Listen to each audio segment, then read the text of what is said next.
Cemburu dan juga sakit hati dikhianati oleh kekasihnya. Seorang wanita yang terdaftar sebagai caleg DPR RI menyuruh kekasihnya untuk melenyapkan selingkuhannya itu. Bahkan, ia sampai rela membayar mahal. Bagaimana kisah lengkapnya? Langsung aja kita bahas hanya di channel Rikaro. Devara Putri Prananda adalah seorang wanita muda berusia 24 tahun, kelahiran 28 Maret 1999. Ia pernah menjadi caleg dari Partai Garuda. Ketika ia mendaftar menjadi caleg DPR RI dari Partai Garuda, Devara Putri Prananda terdata sebagai warga Johar Baru, Jakarta Pusat, DKI Jakarta.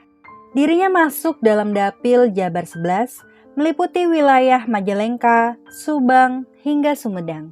Ia ikut dalam pemilu tahun 2024 ini dengan berhasil mengumpulkan sekitar 226 suara. Dalam pemilu tersebut, Devara mempunyai misi untuk menjalankan program kesehatan gratis bagi mereka yang kurang mampu. Namun ternyata, Devara Putri bukanlah berasal dari keluarga yang berada, karena sehari-harinya ia harus membantu sang ibu untuk berjualan nasi kuning. Devara ini mempunyai permasalahan pribadi. Hubungan asmaranya bersama sang kekasih yang bernama Didot Alfiansah sudah berjalan selama 4 tahun, terganggu akibat orang ketiga.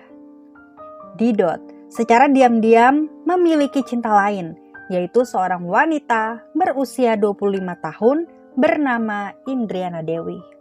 Mereka kenal dikarenakan teman satu pekerjaan. Indriana bekerja sebagai seorang broker. Kedekatan yang berkelanjutan menjadi hubungan asmara ini sudah berjalan selama 7 bulan. Indriana Dewi sendiri tinggal bersama ibunya bernama Endang Tatik usia 50 tahun dan juga ayahnya bernama Muhammad Roy 56 tahun di daerah Cipinang, Jakarta Timur. Indriana merupakan anak sematawayang. Mereka mengatakan bahwa putrinya ini adalah seorang anak pekerja keras dan mempunyai impian untuk membahagiakan orang tuanya. Indri bahkan sangat perhatian kepada orang tuanya. Indriana bercita-cita untuk membangun sebuah masjid dan memiliki rumah sendiri senilai 1,5 miliar. Bukan hanya itu, ia ingin membelikan ibundanya rumah seharga 100 juta rupiah serta mobil Pajero Sport. Indri pun tidak pernah menutupi permasalahan hidupnya kepada sang ibu. Selama ini, Indri memang cerita memiliki kekasih bernama Didot, namun tidak pernah ada masalah. Semua berjalan biasa saja dan Indriana tampak selalu bahagia. Bahkan, Didot rutin main ke rumah Indriana. Kadang hanya sekedar mengantar pulang, namun pernah juga sampai berbuka puasa bersama di rumahnya. Hingga di suatu hari, tepatnya di hari Minggu tanggal 25 Februari 2024, kabar buruk tiba-tiba sampai kepada Endang. Putri sematawayangnya, yaitu Indriana Dewi, tubuhnya ditemukan terbungkus selimut di pinggir jurang, tepatnya di belakang tugu patung gajah di Dusun Cilengkong RT 17 RW 9, Desa Neglasari, Kecamatan Banjar, Kota Banjar. Walaupun terbungkus selimut, tetapi sangat jelas itu adalah sosok dari tubuh manusia karena bagian ujung kepala dan kakinya terlihat. Dan saat dibuka, bagian kepala sudah mulai membusuk dan juga mengeluarkan bau yang sangat menyengat. Kondisi tangannya pun terikat. Kemudian petugas BPBD atau Badan Penanggulangan Bencana Daerah Kota Banjar datang untuk membantu evakuasi. Proses evakuasi tubuh Indriana pun berlangsung sekitar 15 menit. 2 anggota BPBD turun ke pinggir jurang menggunakan tali, kemudian mengangkat tubuh tersebut. Kemudian dibawa ke RSUD Banjar dengan kantong mayat untuk selanjutnya dilakukan otopsi. Lantas, apakah yang sebenarnya terjadi kepada Indriana Dewi?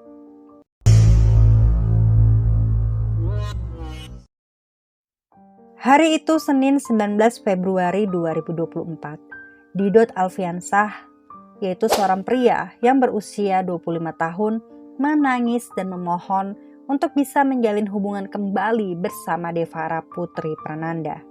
Karena ia baru saja ketahuan memiliki cinta lain di belakang Devara. Devara yang kala itu penuh amarah, ia memberi syarat kepada Didot jika ingin kembali padanya. Didot harus melenyapkan Indriana Dewi dari muka bumi.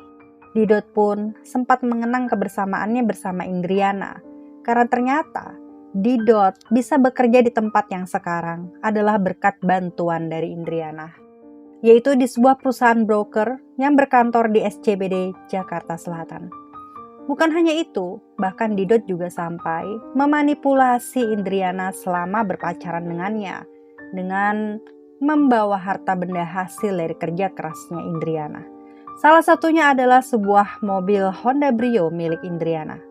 Saat ditanya kemana mobil tersebut, Indriana menjawab, dipinjam oleh pacarnya, tetapi meminjamnya sekalian dengan memberikan BPKB. Mobil itu biasa diparkir Indri dekat unit kontrakannya di RT 6 RW 14 Cipinang Besar Utara, Jatinegara, Jakarta Timur.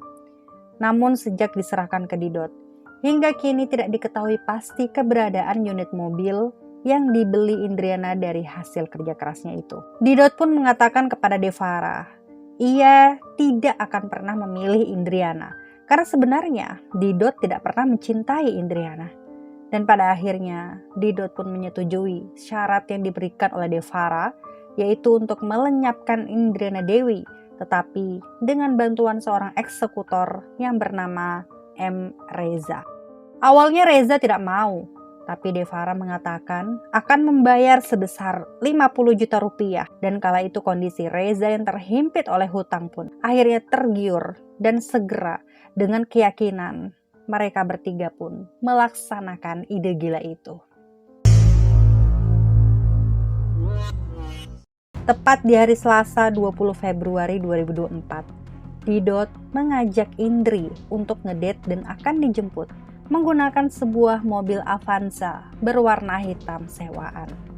Indriana pun pergi bersama Didot. Di tengah perjalanan, Didot mengatakan kepada Indriana akan mengajak seorang temannya yang bernama Reza dan mereka akan jalan-jalan di kawasan Sentul Bogor. Tanpa curiga sama sekali, Indriana pun mengikuti semua kemauan Didot. Namun, setiba di sana, tepatnya di Jalan Bukit Pelangi Sentul Bogor, Reza seketika menjerat leher Indriana menggunakan ikat pinggang, hingga pada akhirnya Indriana pun tak bernafas lagi. Setelah yakin bahwa Indriana Dewi sudah tak bernyawa, Didot segera mengirimkan pesan teks kepada Devara, yaitu dan. Lalu tugas Devara adalah menyamar menjadi ojek online yang mengirimkan makanan berupa sate kepada orang tua Indriana, yang seolah-olah adalah makanan yang dikirim oleh Indriana kepada mereka. Lalu Didot mengirimkan pesan teks menggunakan HP Indriana bahwa ia baik-baik saja dan jangan lupa makan sate yang ia kirimkan. Hal itu bermaksud agar orang tua Indriana ini tidak panik dan tidak melaporkan kehilangan sang anak kepada polisi. Kemudian untuk menutupi kematiannya Indriana, mereka memakaikan masker di wajahnya Indriana sehingga terlihat hanya seperti orang yang sedang tertidur. Dan kemudian mereka pergi dari Bogor untuk menjemput Devara Putri di Jakarta.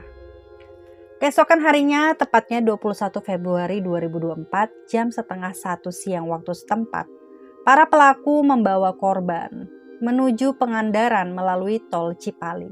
Tetapi sesampainya di Kabupaten Kuningan, mobil Avanza hitam yang mereka kendarai malah mengalami kerusakan. Kemudian dinaikkan ke atas towing dan diturunkan di Red Doors Hotel Cisaga Indah. Mereka sampai di hotel pada tanggal 22 Februari jam 6 pagi. Kemudian lanjut di siang harinya, para pelaku menghubungi towing agar mobilnya dibawa ke bengkel yang ada di dekat Tugu Gajah Kota Banjar. Mobil tersebut harus menginap di bengkel untuk diperbaiki, dan kemudian di malam harinya, yakni pada tanggal 23 Februari 2024, sekitar jam 2 dini hari, Didot dan Devara mengambil semua barang-barang branded milik Indriana Dewi. Setelahnya, mereka mengeluarkan tubuh Indriana dari mobil dan lalu lanjut tugasnya Reza untuk membuang tubuh Indriana Dewi tersebut ke jurang yang ada di belakang Tugu Gajah. Jadi lokasinya tidak terlalu jauh dari bengkel. Setelah jam 4 sore, mobil pun selesai diperbaiki dan akhirnya para pelaku pun kembali ke Jakarta. Devara Putri dan juga Didot Alfiansah kemudian menjual barang-barang milik Indriana dan mendapatkan uang sebesar 54 juta rupiah. Bayaran Reza sebagai eksekutor mendapatkan uang senilai 15 juta rupiah ditambah 1 buah iPhone. Lalu sisanya dikuasai oleh Didot dan juga Devara. Dan akhirnya mereka bertiga, para pelaku ini kembali ke kehidupan masing-masing dengan harapan tidak ada yang mengetahui tindakan brutal sadis mereka ini. 2 hari kemudian di tanggal 25 Februari 2024, seorang pesepeda yang melintas di sekitar Tugu Gajah secara tidak sengaja mencium aroma busuk. Ia pun mencari sumber aroma tersebut dan betapa kagetnya ketika itu dia melihat ada tubuh manusia yang dibungkus selimut. Temuan ini langsung dilaporkannya ke warga dan diteruskan ke polisi. Dan setelah diotopsi, terkuaklah identitas tubuh tersebut, yakni Indriana Dewi Eka Saputri yang beralamat di Cipinang, Jakarta Timur. Dan polisi kemudian mengunjungi rumah Indriana dan bertemu dengan orang tuanya. Orang tua Indriana pun langsung melaporkan bahwa Indriana ini memiliki pacar bernama Didot yang di tanggal 20 Februari menjemput Indriana Dewi. Kasus pun akhirnya dengan mudah terbongkar setelah Didot Alfiansah dibekuk. Kemudian ia menceritakan semuanya dan polisi pun langsung menjemput paksa Devara Putri dan juga Reza selaku eksekutor. Dan akibat perbuatan mereka, para pelaku telah ditetapkan sebagai tersangka, kemudian dijerat pasal 340, 338, dan 365 ayat 4 KUHP dengan ancaman pidana mati atau penjara seumur hidup. Dikarenakan pembunuhan yang mereka lakukan ini merupakan pembunuhan berencana ditambah perampokan. Demikianlah teman-teman kisah pilu yang dialami oleh seorang gadis bernama Indriana Dewi dan juga kisah para pelaku yang harus mendekam di penjara di usia mereka yang masih sangat muda. Hanya dikarenakan dendam dan juga nafsu untuk memiliki harta benda milik Indriana. Gimana menurut teman-teman dengan kasus kali ini? Ingatlah untuk selalu hati-hati dan juga waspada. Sampai jumpa di videoku selanjutnya. Bye!